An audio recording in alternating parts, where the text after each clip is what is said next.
Screen पर चल रही तस्वीर में आपको एक कपल और कपल की गोद में एक मासूम सी बच्ची दिखाई पड़ रही होगी। किडनैपर्स ने इस बच्ची और इस कपल को पिछले 31 दिनों से बंधक बना रखा था। लगातार अलग अलग होटल्स और फ्लैट्स में शिफ्ट किया जा रहा था ताकि ये पकड़े न जा सके। महिला ने बताया है कि धमकी दी गई थी कि तुम्हारे पति को मार देंगे और तुम्हारी शादी कहीं और करा देंगे। लगातार डराया धमकाया जा रहा था और प्रताड़ित किया जा रहा था, यहाँ तक कि इनके फ़ोन भी छीन लिए थे। लेकिन इस कपल ने अपनी सूझबूझ प्रेजेंस ऑफ माइंड का परिचय दिया और किडनैपर के चंगुल से बाहर आकर ये आज अपनी कहानी बता रहे हैं। दरअसल कपल ने आरोपियों से हॉटस्पॉट मांगा और उस हॉटस्पॉट की मदद से ही आज ये यहाँ पर खड़े हैं। अब सवाल उठता है कि किस तरह से इन्होंने जो है किडनैपर के चंगुल से बाहर आए सिर्फ और सिर्फ हॉटस्पॉट मांगने की मदद से। क्या है वो पूरी कहानी, वो हम आपको इस वीडियो में बताएंगे।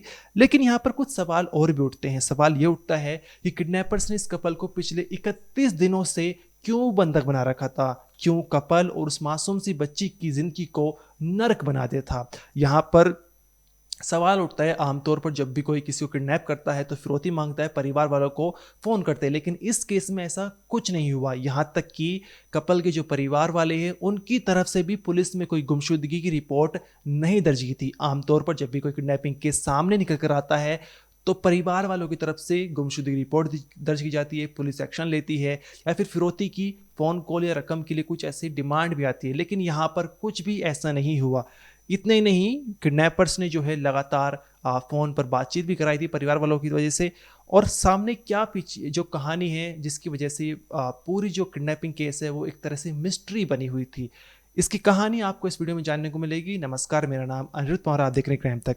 ये जो कपल है जिनका पति का नाम ओम गुप्ता और पत्नी का नाम दिव्या गुप्ता है, ये यूपी के शाहजहाँपुर के रहने वाले हैं और इनकी 14 बीघा ज़मीन उन्नाव जिले के बांगरमऊ में है जो करोड़ों की कीमत है और उसको ये बेचना चाह रहे थे। उसके लिए इन्होंने अपने किसी रिश्तेदार को संपर्क किया और कहा कि उन्नाव में हमारी 14 बीघा ज़मीन है, उसको बिकवा दीजिए। अब रिश्तेदार ने जो है कॉन्ट्रैक्ट डीलर, एक प्रॉपर्टी डीलर का जो नंबर दे दिया जो कानपुर का रहने वाला, जिसका नाम था दीपक गंगवार। अब यहाँ पर दीपक गंगवार ने इस 14 बीघा जमीन को खरीदने की बजाय हड़पना चाहता था, कब्जा करना चाहता था, जिसके चलते उसने पूरी किडनैपिंग की कहानी रची। 5 फरवरी को उसने इस कपल को शाहजहाँपुर से कानपुर बुला लिया एग्रीमेंट करने के बहाने। उसका इरादा सीधा सीधा ये था, कुछ छोटी मोटी रकम देकर उसने एग्रीमेंट कराना चाहता था और एग्रीमेंट हो भी गया था और कहता था कि बाकी रकम मैं बाद में दे दूंगा। लेकिन उससे पहले जो इसने किडनैप कर लिया, उसका इरादा था कि धीरे धीरे करके मैं ये ज़मीन जो है वो हड़प लूँगा, कब्जा लूँगा और इसको जो है कपल के साथ या तो कुछ गंदा बर्ताव कर दूंगा और या फिर इनको छोड़ दूंगा।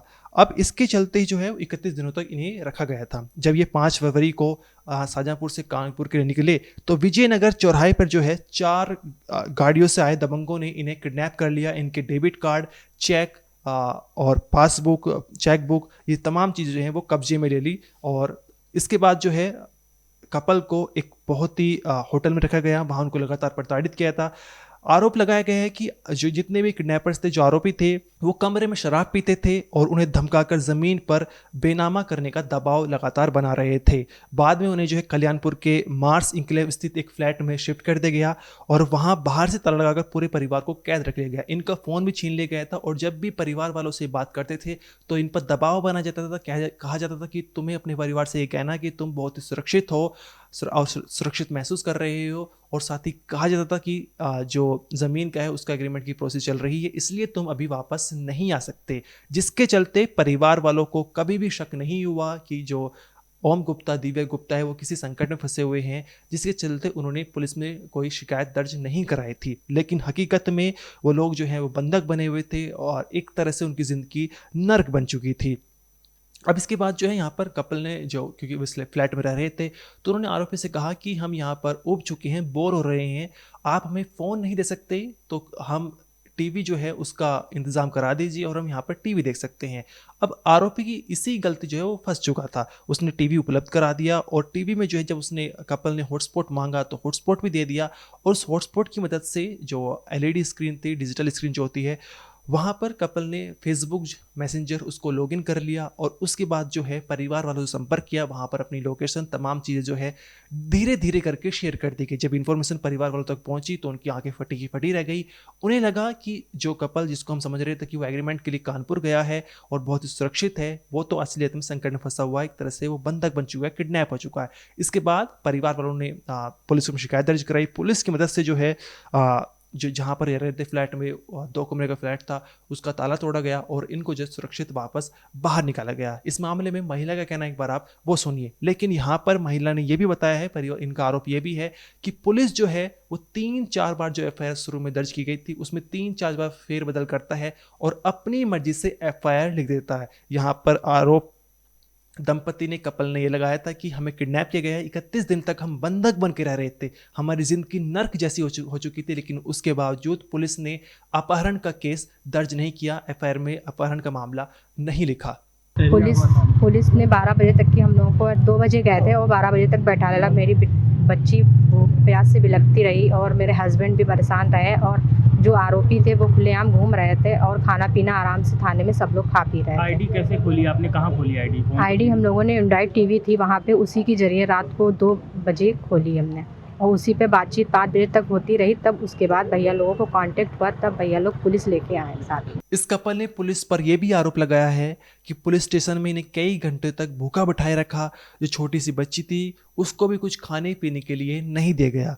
लेकिन इस मामले में पुलिस ने हर आरोप से इनकार कर दिया गया है। यहाँ पर एसीपी आशुतोष कुमार का कहना है कि ये लोग उन्नाव डीएम के यहाँ भी गए थे, कचहरी भी गए थे, वहाँ पर इन्हें शिकायत नहीं दर्ज कराई। इसके पीछे क्या कहानी है, यहाँ पर पुलिस का ये इसके पीछे ये जवाब निकल कर आया है।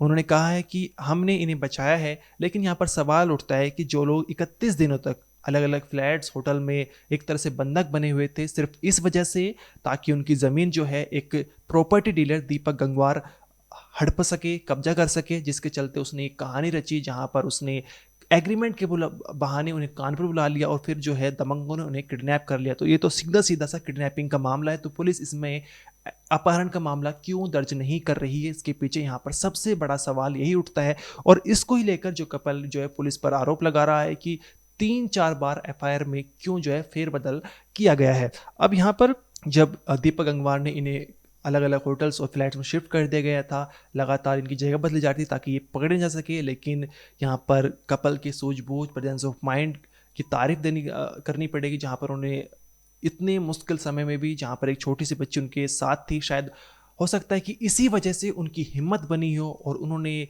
अपनी प्रेजेंस ऑफ माइंड, सूझबूझ का एक परिचय दिया। यहाँ पर उन्होंने सबसे पहले टीवी की मांग की, फिर उन्होंने हॉटस्पॉट मांगा और उस हॉटस्पॉट से फेसबुक मैसेंजर उसमें टीवी में लॉगिन किया। वहाँ पर परिवार वालों से लगातार संपर्क कर रहे थे और इतनी एक तरह से शातिर या फिर चालाकी से कर रहे थे ताकि किडनैपर्स को पता ना चल सके और उसकी वजह से इनको फ़ायदा मिला। और परिवार वालों ने जब पता चला उन्होंने पुलिस में संपर्क किया और पुलिस की मदद से इनको सबको छुड़ा लिया गया है। अभी आप देख सकते हैं कि यहाँ पर महिला ने ऑन कैमरा आकर पूरी कहानी बताई है। इस मामले में आपका जो भी कहना है कमेंट सेक्शन में ज़रूर बताइए। इस वीडियो में तो नहीं, आप देखते रहिए क्राइम तक।